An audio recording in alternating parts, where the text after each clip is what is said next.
Hello, I'm Sensei Kakuyo, North American Correspondent for Buddhistdoor Global. Thanks for joining me for this episode of The Ordinary Buddhist. The title of today's talk is Burning Incense in the Meditation Room. Before we get into that, please subscribe and hit the notification bell. That way you'll be notified when I post talks in the future.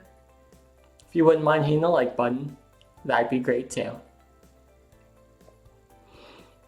Recently, a kind of funny thing happened, but I think it's a good teachable moment as well.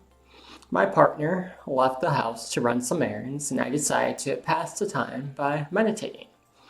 So I came into the meditation room and I did my normal routine of lighting candles and incense, did some prostrations, and then I sat in silence without moving for a time.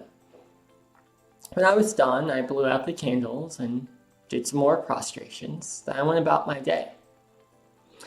Later in the day, my partner came back and she sniffed the air like this,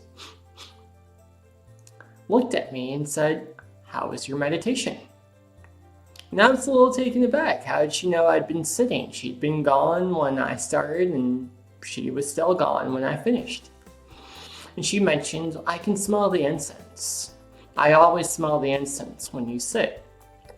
And this makes sense. Incense, if you've ever burned it, has a very strong odor and it tends to fill up a space and the space around that space.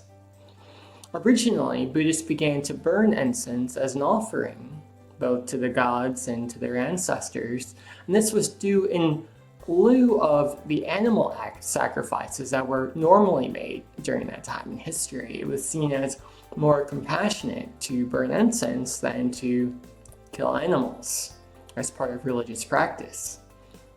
And this is a tradition that carries on to present day. If you go to any Buddhist temple, part of the ceremony will be the burning of incense for that reason. But what struck me was the fact that the smell of incense lingers long after the actual incense stick has been burned. It's almost like the incense has a life even after its useful life, the burning of the stick, is over. And this is true not just of burning incense, but it's also true of our own spiritual practice. We may think that the time we spend in the meditation room, sitting, chanting, studying sutras, is only useful to ourselves, that has no impact on the outside world. But similar to the burning of incense, there are emanations that travel out into the universe. We benefit not only ourselves, but also others when we practice the Dharma. Maybe we're in a better mood, so we're kinder and gentler when we talk to others. Maybe we set a good example that helps others as they're trying to start their own spiritual practices. And maybe we just fill the air with a nice scent that the people in our household enjoy. Either way, it's important to remember that when we practice Buddhism, when we engage in the traditional Buddhist practices of meditation, chanting, and sutra studying, we don't do that just for ourselves. Rather, we do it for all sentient beings because they can all smell the incense of our practice. Amitabha.